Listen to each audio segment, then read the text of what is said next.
எல்லாருக்கும் வணக்கம். நான் உங்க டாக்டர் ஷர்மிகா. இன்னைக்கு ஒரு முக்கியமான டாபிக் என்ன அப்டின்னா, இத்தன நோயும் இந்த ஒரு விஷயத்தினால வருமா? எனக்கு தெரியவே தெரியாது அப்டின்னு சொல்லுவாங்க. நான் இவ்ளோ வருஷம் மருந்து போட்டுட்டு இருக்கேன். பட் ஸ்டில் இந்த பிரச்சனைனால தான் எனக்கு இதெல்லாம் சரி ஆகலையா? அப்டின்னு கேட்டீங்கன்னா, அந்த ஒரு டாபிக் தான் இது. Which is stress management. ஆமா. இப்ப நான் வந்துட்டு இந்த ஸ்ட்ரெஸ் வந்துட்டு ரொம்ப கிரானிக்கா இருக்கு அப்டின்னா, என்னென்ன ப்ராப்ளம்லாம் வரலாம்? ரொம்ப வருஷமா ஸ்ட்ரெஸ் இருக்கு எனக்கு. நான் எதையாவது யோசிச்சுக்கிட்டே இருப்பேன். நான் தூங்க மாட்டேன். எனக்கு தூக்கமின்மை இருக்கு இதனால. ஒரு பிரச்சனை போயிடுச்சுன்னா, அடுத்த பிரச்சனை எனக்கு வந்துரும். அடுத்த பிரச்சனை போயிடுச்சுன்னா, அதுக்கு அடுத்த பிரச்சனை எனக்கு வந்துரும். இதே மாரி தான் என் லைஃப் ஃபுல்லா போயிட்டுருக்கு.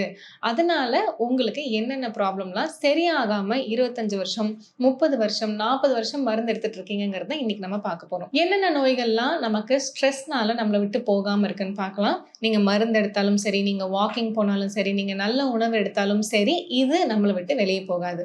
டயபெட்டிஸ் சுகர் இருந்ததுன்னா போகாது. Thyroid, BP, cholesterol, heart attack வர்றது, தூக்கமின்மை, முடக்குவாதம், கை, கால் ஃபுல்லா வலிக்குது எனக்கு பயங்கரமா. இவ்ளோ நாள் நல்லா இருந்தேன்.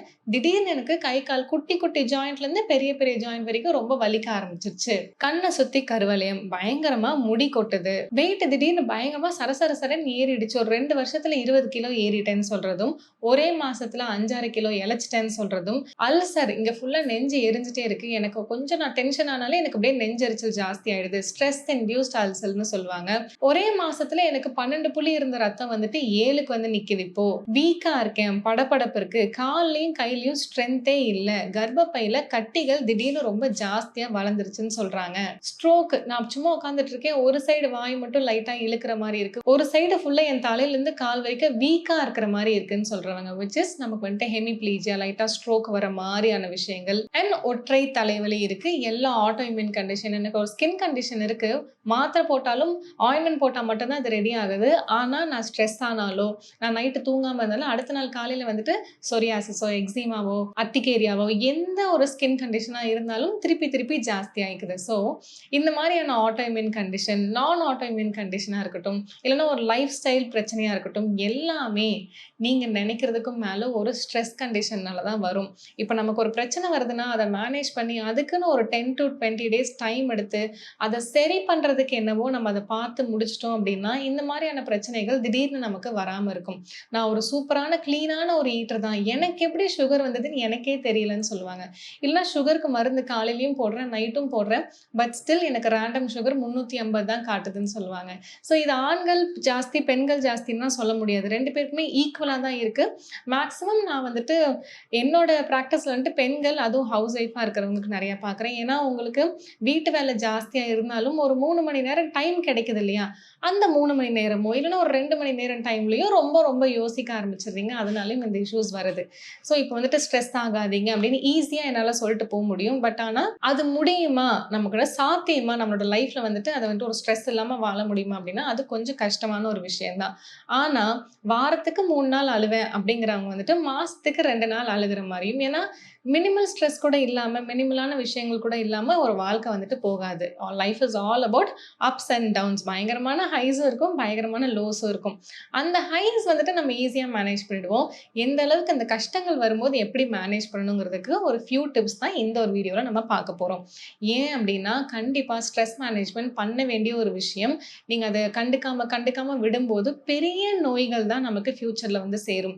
50 வயசுல லைஃப் ஆரம்பிக்கலான்னு சொல்லும்போது, 50 வயசுல ஃபுல் அண்ட் ஃபுல் நம்ம ஹாஸ்பிட்டல்லயே லைஃப் போற மாரி இருக்கும். அதனால 20 வயசுல உங்களுக்கு ஸ்ட்ரெஸ் இருந்தாலும், 30 வயசுல இருந்தாலும் இந்த ஒரு வீடியோ பார்த்துட்டு, இதுல இருக்கிற சின்ன சின்ன மேனேஜ்மென்ட் டெக்னிக்ஸ நீங்க கொஞ்சம் கொஞ்சமா, கொஞ்சம் கொஞ்சமா உங்களோட லைஃப்ல வந்துட்டு இம்ப்ளிமெண்ட் பண்ண ஆரம்பிங்க. டெக்னிக் என்ன அப்டின்னா, யாரையுமே டிபெண்ட் பண்ணாத ஒரு டெக்னிக். ஈஸியா நாளைக்கு இல்ல இன்னைக்கு நைட்டு இந்த வீடியோ பார்க்கும்போது கூட நீங்க இந்த டெக்னிக்க ஸ்டார்ட் பண்ணலாம்.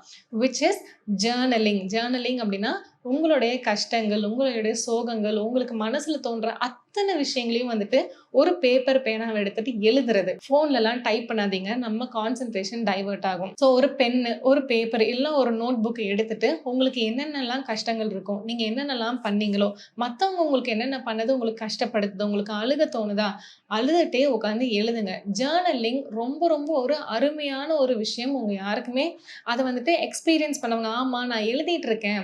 நான் எழுத எழுத எனக்கு வந்துட்டு என்னோட பாரம்லாம் குறைஞ்சுட்டே வருதுன்னு யாராவது இருந்தீங்க ஏன்னா நான் ஜர்னலிங் நெறைய வீடியோல சொல்லியிருப்பேன். இருந்தது அப்டின்னா, தயவு செஞ்சு உங்களோட ஜர்னல் பண்ணி ரெடி ஆனத கீழ கமெண்ட்ஸ்ல சொல்லும்போது, இன்னொருத்தவங்க வந்துட்டு ஓகே இது உண்மையாலுமே வொர்க் ஆகும் போல இருக்கு. நம்மளும் ஸ்டார்ட் பண்ணலாம்ன்னு சொல்லிட்டு சொல்லுவாங்க. ஸோ கமெண்ட்ஸ்ல ஜர்னல் பண்றவங்க, உங்களோட இந்த எழுதிட்டு இருப்பாங்கல்ல, அத பண்றவங்க பெட்டரா இருந்தீங்கன்னா கமெண்ட்ஸ்ல கண்டிப்பா சொல்லுங்க. இது வந்துட்டு என்ன ஆகும்னா, நீங்க யார பத்தியும் டிபெண்ட் பண்ண வேணாம். ஒருத்தங்க இருந்து, இல்ல உங்களையே நீங்க டிபெண்ட் கூட பண்ண வேணாம். உங்களுக்கு தேவையான ஒரு விஷயம் ஒரு பேப்பர், ஒரு பேனா. மனசுல இருக்கிறது அத்தனையுமே எழுதி, எழுதி, எழுதி, எழுதி அதுலேருந்து உங்களுக்கு ஒரு ஹீலிங் 100% கிடைக்கும். ஸோ இந்த ஜர்னலிங்ல வந்துட்டு நீங்க எப்படி எழுதணும் அப்படின்னா, எல்லா கஷ்டங்களையும் எழுதிட்டு, அதுலேருந்து எப்படி வெளிய வருது, நீங்க என்ன கற்பனையில வச்சிருக்கிறீங்க, நான் வந்துட்டு கஷ்டங்களே இல்லாம இன்னும் ஒரு 10 டேஸ்ல நார்மல் ஆயிடுவேன். இந்த வருஷத்தோட என் கஷ்டம் முடிய போது. நான் பயங்கரமான ஒரு பெர்சனா வருவேன். நான் எல்லாருக்கும் ஒரு இன்ஸ்பிரேஷனா இருப்பேன். நீங்க அவ்ளோ யோசிக்கலனாலும், நான் என் கஷ்டங்கள்லேருந்து வெளிய வந்து ஒரு நல்ல லைஃப்ப லீட் பண்ணுவேங்கிறத லாஸ்ட் ஒரு 4 லைன்ல எழுதணும். உங்களோட ஃபியூச்சர் பிளான்ஸ் என்ன? நீங்க என்ன மாரியா இருக்கணும் அப்படிங்கிறது, உங்க மனசு எவ்வளோ லேசா இருக்கணும்னு நெனைக்கிறீங்களோ, அதை ஒரு லாஸ்ட் 4 லைன்ல எழுதி முடிக்கணும். ஸோ, நீங்க வந்துட்டு ஜர்னல் பண்ணி ஃபுல்லா இன்னைக்குலாம் கதையெல்லாம் எழுதிட்டு, இவ்ளோ கஷ்டம் அதெல்லாம் எழுதிட்டு, கடைசியில இது எல்லாமே என்ன விட்டு சீக்கிரமா போயிடும். இந்த மாரியான கஷ்டங்கள் என் லைஃப்லயும் வரவே வராது. நீங்க ஏதாவது தப்பு பண்ணியிருந்தாலும், இனிமேல் இந்த மாரி தப்ப நான் பண்ண மாட்டேன். நான் ப்ராமிஸ் பண்றேன். இந்த ஒரு தப்பு என்னோட கேரக்டர ஜட்ஜ் பண்ணாது. This will never define my personal character. இந்த மாரி உங்களுக்கு பாசிட்டிவாவும் ஒரு 4 லைன் எழுதி முடிச்சுட்டு, நீங்க தூங்க போய்க்கலாம். ஸோ இந்த ஜர்னலிங்க நீங்க காலையில, மதியம், நைட்டு எப்ப வேணாலும் பண்ணலாம். முடிஞ்ச அளவுக்கு வீட்டுக்குள்ள உட்கார்ந்து எழுதாம, வெளிய போறீங்கன்னா ஒரு பீச்சுக்குள்ள போய் எங்கேயாவது போய் எழுதலாம். இல்லன்னா உங்களுக்கு பால்கனி இருந்ததுன்னா, பால்கனில ஒரு சேர போட்டு கால 2ம் நல்லா முன்னாடி ஜாலியா வச்சுட்டு, அப்படி கூட எழுதலாம். இல்ல வீட்டுக்குள்ளேயே நான் கம்ஃபர்டபுள்னாலும் வீட்டுக்குள்ளேயே எழுதுங்க. ஆனா, இந்த எழுதுற பழக்கத்த கொஞ்சம் கொஞ்சமா கொண்டு வந்துட்டீங்கன்னா, ரொம்ப ரொம்ப அருமையா இருக்கும். யார பத்தியும் கவலைப்படாம ஒரு பிரச்சனையிலருந்து நீங்களே ஈஸியா வெளிய வந்துரலாம். ட்ரை பண்ணி பாருங்க. 7வது நாள் நீங்க எழுதும்போது உங்களுக்கு ரிசல்ட் கிடைக்கும். சரியா? 2வது ரொம்ப முக்கியமான ஒரு டெக்னிக் இதுலருந்து வெளிய வர்றதுக்கு என்ன அப்டின்னா, வீட்டுக்குள்ள இருக்கக்கூடாது. நீங்க இந்த தனியா இருக்கேன், நான் வந்துட்டு இந்த சாலிட்யூட என்ஜாய் பண்றேன், வீட்டுக்குள்ள இருக்கேன் அப்டின்னு. வீட்டுக்குள்ள இருக்கும்போது இந்த 4 செவுரு இருக்கு இல்லையா? நம்மள சுத்தி இந்த 4 செவுரு இருக்கு இல்லையா? இது ஒரு டேஞ்சரஸான ஒரு விஷயம். என்ன அப்டின்னா, நம்மளுடைய எண்ணங்கள் இப்டி போயிட்டு ரிஃப்ளெக்ட் ஆயி நம்மகிட்டயே வரும். சுத்தி, சுத்தி, சுத்தி ஒரே பிரச்சனைய யோசிக்க வைக்கிறது தான் இந்த வீட்டுக்குள்ள இருக்கக்கூடாதுன்னு சொல்றது. அட்லீஸ்ட் நான் வீட்லருந்து வெளிய போக எனக்கு பயம் அப்டின்னாலும், ஜன்னல திறந்து வைக்கிறது, மெயின் டோர திறந்து வைக்கிறது. இந்த மாரி நேச்சர்லேருந்து நம்ம வந்துட்டு ஒரு எனர்ஜி எடுத்துக்கும்போது, நெகட்டிவ் ஆரா நம்மள சுத்தி ஒரு ஆரான்னு ஒரு விஷயம் இருக்கும். ஒரு வைப்ரேஷன்னு வச்சுக்கோங்களேன். அந்த நெகட்டிவ் ஆராவெல்லாம் போயிட்டு, பாசிட்டிவ் ஆராவ கொஞ்சம் ரீசார்ஜ் பண்ணிட்டு வரலாம். ஆனா நீங்க வீட்டுக்குள்ளேயே இருந்தீங்கன்னா, எங்க இருந்தும் இந்த டியூப் லைட்ல இருந்தோ, இல்ல ஃபேன்ல இருந்தோ இந்த பாசிட்டிவ் ஆராலாம் வரவே வராது. So, you must definitely go take help from the nature. அதனால வீட்டுக்குள்ள இருக்காதீங்க. வெளிய போங்க. ஒரு படத்துக்கு போங்க. உங்க ஃப்ரெண்ட்ஸோட போங்க. சும்மாவாவது தனியா வெளிய போயிட்டு வாங்க. வீட்டுக்குள்ள இருக்கவே கூடாது. அது இன்னும் இன்னும் உங்களுடைய எண்ணங்கள இன்னும் மோசமா தான் ஆக்கும். ஸோ ஃபர்ஸ்ட் டிப் ஜர்னலிங் சொன்னேன். செகண்ட் டிப் வந்துட்டு வீட்ல இருக்காதீங்க. வெளிய போங்க. யாராவது கூட சுத்துங்க. இல்லன்னா எங்கேயாவது வெளிய போங்க. அந்த வெளிய இருக்கிற எனர்ஜிய எடுத்துக்கோங்க. சரியா? 3வது டிப்ஸ் என்ன அப்டின்னா, நம்மளோட தவறுகளோ, இல்லன்னா மத்தவங்க நமக்கு பண்ணாங்களோ, இல்ல நம்ம மத்தவங்களுக்கு பண்ணமோ, எதுவா இருந்தாலும் டூ நாட் ஜட்ஜ் யுவர்செல்ஃப். நான் இத பண்ணிட்டேன். நான் ரொம்ப கெட்டவ. இல்ல அவங்க எனக்கு இத பண்ணிட்டாங்க. அவங்க ரொம்ப கெட்டவங்க.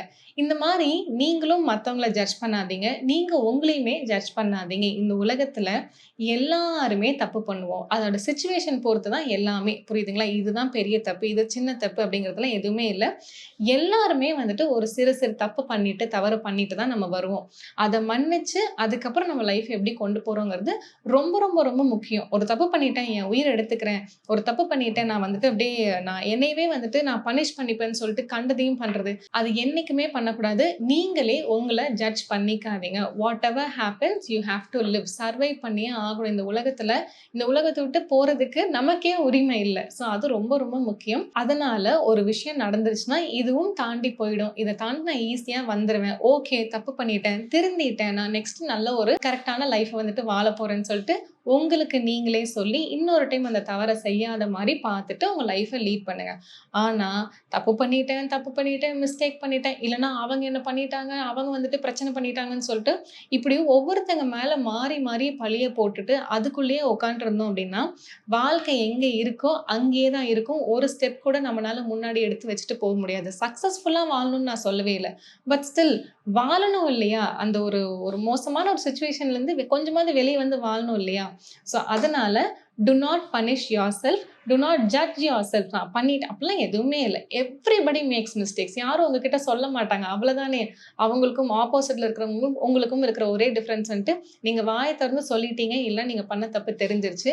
இன்னொருத்தவங்க வந்துட்டு வாய திறந்து சொல்லல, அவங்க பண்ண தப்பு தெரியல. ஸோ நீங்க உங்கள பனிஷ் பண்ணிக்காதீங்க. ஓகேவா? எல்லாமே சரியா போயிடும். So this too shall pass அப்படிங்கிற ஒரு மென்டாலிட்டியும், இனிமேல் அந்த தவற ரிப்பீட் பண்ண மாட்டேங்கிற ஒரு மென்டாலிட்டியும் நமக்கு இருந்தா மட்டுமே போதும். எல்லாமே ரெடி ஆயிடும். ஸோ 3வது விஷயம் என்ன சொல்லியிருக்கேன்? நீங்க உங்கள பனிஷ் பண்ணிக்காதீங்க. Your mistakes will never define you. ஒரு டைம் திருடினவன் வந்துட்டு இன்னொரு டைமும் திருடுவான், இன்னொரு டைமும் திருடுவான் அப்படின்லாம் இல்ல. திருடுறவங்களுக்கு ஒரு சான்ஸ் குடுத்து நம்ம வந்துட்டு திருந்திட்டாங்க அப்படின்னா, அந்த ஒரு ட்ரஸ்ட்ட நம்ம வைக்கிறதுல வந்துட்டு எந்த ஒரு தப்புமே இல்ல. ஸோ 4வது விஷயம் என்ன அப்படின்னா, இந்த அழுகைய அடக்குறது, எமோஷன்ஸ அடக்கி, அடக்கி, அடக்கி வைக்கிறது ரொம்ப ரொம்ப தவறான ஒரு விஷயம். நீங்க பாத்ரூம்குள்ளேயோ, இல்ல உங்களுக்குன்னு ஒரு தனி வீடு இருக்கோ, உங்களோட வீட்ல வந்துட்டு அழுகுறதோ, அழுக வந்ததுன்னா அழுதுறணும். நல்லா வாய் தொறந்து அழுகணும், இல்ல கத்தி அழுகணும். Whatever it is, emotions வந்துட்டு நீங்க சப்ரஸ் பண்ணும்போது நமக்கு நெறைய பிரச்சனைகள் வரும் அப்படிங்கிறது ஒரு முக்கியமான ஒரு விஷயம். நான் வந்துட்டு அழுகுறதுனால எனக்கு வந்துட்டு இந்த யூரின் பிரச்சனைலாம் வருமா? எனக்கு யூரின் வராம இருக்கா? இன்கான்டினன்ஸ் இருக்கா? நான் வந்துட்டு சும்மா தான் இருக்கேன். ஆனா டக்குனு யூரின் வெளிய வந்துருது. நான் சும்மா தான் இருக்கேன். ஆனா கையெல்லாம் லைட்டா நடுங்குது. கால்லாம் ரொம்ப வீக்கா இருக்கு அப்படின்னு சொல்றவங்கலாம் இந்த எமோஷன்ஸ கண்ட்ரோல் பண்ணி உள்ள சப்ரஸ் பண்ணி வைக்கிறவங்களுக்கு மேக்ஸிமம் வரும். So do not control your emotions at any cost. நீங்க வந்துட்டு அந்த ஆப்போசிட் பெர்சன் கிட்ட கத்த முடியலனாலும், எல்லாருமே போனதுக்கப்புறம் வெறுமனே தனியா இருக்கும்போது கத்தி வெளிய சொல்லி முடிக்கணும். புரியுதுங்களா? இந்த எமோஷன்ஸ கண்ட்ரோல் பண்றதுக்கு நீங்க தனியாவும் கத்திக்கலாம். இல்லன்னா தனியாவும் அழுதுக்கலாம். இல்லன்னா you can take help from your friends also. ஏதாவது ஒரு ஃப்ரெண்ட் கிட்ட போய் எல்லாமே இதெல்லாம் நடந்தது ஒரு 10 டைம் அவங்க கிட்ட சொல்லும்போது கூட 11வது டைம் உங்களோட ரியாக்ஷன்ஸ் நார்மல் ஆகும். ஃபர்ஸ்ட் டைம் அழுத மாரி செகண்ட் டைம் அழுக மாட்டீங்க. செகண்ட் டைம் மாரி 10த் டைம் அழுக மாட்டீங்க. ஸோ டைம் ஹீல் ஆகுற மாரி இப்படி வெளிய ஷேர் பண்ணும்போதும் நெறையாவே ஹீல் ஆகும். மனசுக்குள்ள எதையுமே வச்சுக்காதீங்க. ஏன்னா பெரிய ஆட்டோ இம்யூன் கண்டிஷன்ஸ் வந்து முடியும்.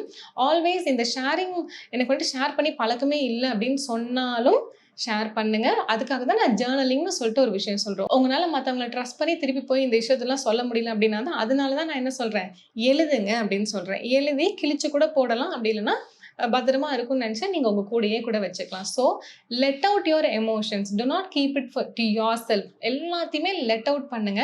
தண்ணி குடிங்க, லெட் அவுட் பண்ணுங்க. 4 விஷயம் வந்துட்டு என்னென்னலாம் பண்ணணும்னு சொல்லிட்டேன். 5வது விஷயம் இருக்கிறதுலயே டாப் முக்கியமான விஷயம் என்ன அப்படின்னா, ஸ்ட்ரெஸ்ல இருக்கும்போது சாப்பிட மாட்டீங்க, தண்ணி குடிக்க மாட்டீங்க, மூஞ்சி உம்முன்னே இருக்கும். நல்லா தெரிஞ்சுக்கணும். என்ன வேணாலும் பண்ணலாம். ஆனா சாப்பிடாம, தண்ணி குடிக்காம, தூங்காம இந்த 3 விஷயத்த நம்ம பண்ணிட்டோம் அப்படின்னா, யாருனாலயுமே நம்மள காப்பாத்தவே முடியாது. சத்தியமா சொல்றேன். So whatever problem happens, please try to eat something. அது ஜங்கா இருந்தாலுமே வந்துட்டு எப்படி சொல்றது? ஜங்கா சாப்பிடுங்கன்னு நான் வந்துட்டு அட்வைஸ் பண்ண மாட்டேன். பட் ஸ்டில் அதுல ஒரு நல்ல ஒரு விஷயமா, இப்போ வீட்ல ஒரு காலையில ஒரு 3 முட்டை, கொஞ்சம் பொரியல், கொஞ்சம் சாதமாவது சாப்பிடணும். ஒரு நாளைக்கு ஒரு வேளை சாப்பிடுறேன், அழுதுட்டே இருக்கேன். அப்படி பண்ணாதீங்க. ஏன்னா, இப்போ நான் பார்க்குற கேஸஸ்ல வந்துட்டு 80% வந்துட்டு 3 மாசம் நான் ஸ்ட்ரெஸ்ல இருந்தேன். 4வது மாசம் எனக்கு இந்த பிரச்சனை வந்துருச்சு. இது மட்டும் தான் சொல்றாங்க. நீங்க அந்த 3 மாசம் நம்ம இவ்ளோ ஸ்ட்ரெஸ்ல நல்லா சாப்பிட்டு நல்லா பண்ணிட்டு இருந்தோம்னா எல்லாரும் தப்பா நினைப்பாங்களா? தப்பா நினைச்சுட்டு போகட்டும். ஃபியூச்சர்ல ஹாஸ்பிட்டல் வந்துட்டு யாரு காசு கட்ட போறது? So make sure you eat at least கொஞ்சமாவது நீங்க வந்துட்டு சாப்பிடுற மாரி பார்த்துக்கோங்க. அட்லீஸ்ட் கொஞ்சம். ஒரு 3 முட்டை, ஒரு ஜூஸு இதெல்லாம் வெளிய போகும்போது கஷ்டப்பட்டாவது ஏதாவது ஒரு ஜூஸ், ஒரு ஆப்பிள் ஜூஸ், ஒரு கேரட் ஜூஸ், ஒரு ஏபிசி ஜூஸ்ன்னு குடிச்சிருங்க. 2வது விஷயம் வந்துட்டு make sure you sleep on time. ஏன்னா, நீங்க லேட் நைட் வந்துட்டு ஒரு 3 மாசம் தூங்க ஆரம்பிச்சிட்டீங்கனாலே will get problems after 7 of 8 years. So தூக்கம் வரல என்ன பண்றது அப்படின்னா, take help from doctors. Not sleeping pills. ஆனா நீங்க ஆயுர்வேதா, ஹோமியோ, சித்தான்னு போனீங்க அப்படின்னா, தூக்கத்தை இனிஷியேட் பண்றதுக்கு, பிரெயின கொஞ்சம் காம் பண்றதுக்கு, நர்வஸ் சிஸ்டம காம் பண்றதுக்குன்னு சொல்லிட்டு they have few medicines which has no side effects at all. So தூக்கமே வரல, 3 மணிக்கு தான் தூங்குறேன்னு சொன்னா, தயவு செஞ்சு பக்கத்துல இருக்கிற homeopathy doctor, Siddha doctor, Ayurveda doctor அப்படி இல்லைன்னா ஒரு அக்குப்ரெஷர் இங்க போயிட்டு தூக்கத்துக்கு மட்டும் எனக்கு குடுங்க. நான் ஒரு 3 மாசம் இந்த ஸ்ட்ரெஸ்லேருந்து வெளிய வர வரைக்கும் அங்கருந்து ஹெல்ப் எடுத்துக்கிட்டு, 10 மணி, 11 மணிக்கு தூங்கிட்டு, 4வது மாசத்துலேருந்து இந்த ஸ்ட்ரெஸ் கம்மியாகும்போது நீங்களே தூங்க ஆரம்பிச்சுருவீங்க. ஏன் இவ்ளோ ரொம்ப முக்கியமா வந்துட்டு நீங்க தூக்கத்த சொல்றீங்கன்னா, ஏன்னா sleep disturbances will create a lot of problems. அத என்னால சொல்லவே முடியாது. அந்த அளவுக்கு உங்களோட உடம்பு வந்துட்டு பிரச்சனைய வந்துட்டு அது கிரியேட் பண்ணும். ஸோ தூக்கத்துக்கு டேக் ஹெல்ப் ஃப்ரம் டாக்டர்ஸ். ஆனா ஸ்லீப்பிங் பில்ஸ் போடாதீங்க. நான் சொன்ன மாரி டாக்டர்ஸ் கிட்ட போயிட்டு கொஞ்சம் பார்த்துக்கோங்க. சரியா? நெக்ஸ்ட் தண்ணி குடிச்சிரணும். என்ன ஆனாலும் பக்கத்துல வந்துட்டு சும்மா ஒரு வாட்டர் பாட்டில் வச்சுக்கோங்க. நீங்க எந்த அளவுக்கு தண்ணி குடிக்கிறீங்களோ, அந்த அளவுக்கு உங்களோட மூட்ஸ் வந்துட்டு கொஞ்சம் அதாவது ரொம்ப ஸ்ட்ரெஸ்ஸா இருந்தாலும் அந்த தண்ணி குடிக்கும்போது கொஞ்சம் காம் ஆகும். சொல்லுவேன் எப்பவுமே என் பேஷண்ட்ஸ்லாம் வந்து திடீர்னு அழுகும்போது, என் பக்கத்துல டிஷ்யூ பேப்பர் இருக்கும், தண்ணி இருக்கும். டக்குனு தண்ணி குடிங்க. ஒண்ணும் இல்ல. மூச்சு இழுத்து விடுங்க. ஓகே. எல்லாம் முடிச்சுட்டு அதுக்கப்புறம் அவங்கள காம் பண்ணி அனுப்புவோம். So water has the power to control your emotion. அந்த எமோஷன்ஸ் வந்துட்டு கொஞ்சம் ரெடி பண்றதுக்கு வாட்டருக்கு அந்த பவர் இருக்கு. So always have water near you. நீங்க ரொம்ப யோசிக்கும்போது லைட்டா தண்ணி குடிச்சுட்டு, இட்ஸ் ஓகே, இட்ஸ் ஓகேன்னு சொன்னீங்கன்னா, கண்டிப்பா அந்த எமோஷன்ஸ் வந்துட்டு கொஞ்சம் பீக்குக்கு போகாம நார்மலா இருக்கும். ஸோ இதெல்லாம் உங்களுக்கு ரொம்ப ஹெல்ப்ஃபுல்லா இருக்கும்னு நெனைக்கிறேன். நீங்க வந்துட்டு இத பண்ணாம இருந்தீங்க அப்டின்னா, அதாவது நான் சொன்ன எந்த ஒரு விஷயத்தையும் பண்ணாம let me be in stress itself அப்டின்னு நீங்க நெனச்சீங்கன்னா, சைட் எஃபெக்ட்ஸ் என்னென்னன்னு சொல்றேன். படபடப்பு, நம்மளோட ஹார்ட் பீட் 24 ஹார்ஸ் நமக்கு கேட்டுக்கிட்டே இருக்கும். ஒரு சின்ன காலோ, ஒரு சின்ன மெசேஜோ வந்தாலும் படபடப்பாகுறது, ஒரு காலிங் பெல்லுக்கு படபடப்பாகுறது, ஒரு டோர் தொறந்தா படபடப்பாகுறது, இந்த மாரியான பால்பிட்டேஷன் வந்துட்டு it will result in very very bad situations like heart attack or something else. சரிங்களா? அண்ட் கொலஸ்ட்ரால் ஈஸியா வந்துரும். நீங்க ஒரு 50 கிலோ தான் இருப்பீங்க. ஆனா பார்த்தா ட்ரைகிளிசரைட்ஸ் வந்துட்டு 400, 500ன்னு இருக்கும். It is purely because of your stress factors. 2வது கை நடுக்கம், ட்ரெமர். இப்போ ஃபோன புடிச்சிட்டு இருப்போம். ஆனா நம்மளோட இங்க மட்டும் நடுங்குறது, இல்லன்னா சும்மா கை வச்சுட்டு இருக்கும்போது நடுங்கிட்டே இருக்கிறது. இந்த மாரி ட்ரெமர் அண்ட் ஷிவரிங் வந்துட்டு ரொம்ப ஜாஸ்தியா இருக்கும். Which also creates a very big problem. அதுக்கப்புறம் யூரினரி இன்கான்டினன்ஸ். நம்ம சும்மா தான் இருப்போம். ஆனா லைட்டா ஒரு 3, 4 ட்ராப் வந்துட்டு யூரின் போய்க்கிட்டே இருக்கும்.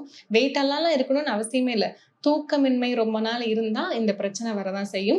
ஆண்களுக்கு வந்துட்டு ப்ரீமெச்சூர் எஜாகுலேஷன், நமக்கு வந்துட்டு விந்தணு வந்துட்டு நைட் தூங்க போகும்போதே வெளிய போறதோ, இல்லன்னா சும்மா இருக்கும்போதே வெளிய போற மாரியான இஷ்யூஸ் வந்துட்டு ஆண்களுக்கு வரும். தலைவலி ரொம்ப ஜாஸ்தியா வரும். அண்ட் ஆல்சோ நீங்க யாருமே எதிர்பார்க்காத அளவுக்கு மசில் லாஸ் நடக்கும்.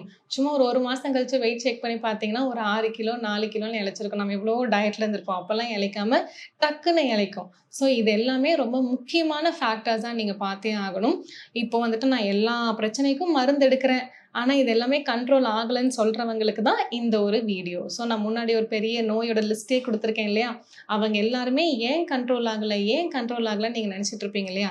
இதனால தான் கண்ட்ரோல் ஆகாம இருக்கு. ஸோ நான் குடுத்த எல்லா டிப்ஸையும் ஃபாலோ பண்ணிட்டு, ஒரு கரெக்ட்டா ஒரு 10 நாள் நீங்க நான் சொன்னத ஃபாலோ பண்ணீங்கனாலே, you will all be much, much, much better. So இன்னொரு நாள் இன்னொரு அழகான டாபிக்கோட உங்க எல்லாத்தையும் வந்து பார்க்குறேன். Until then it's bye from doctor Sharmika.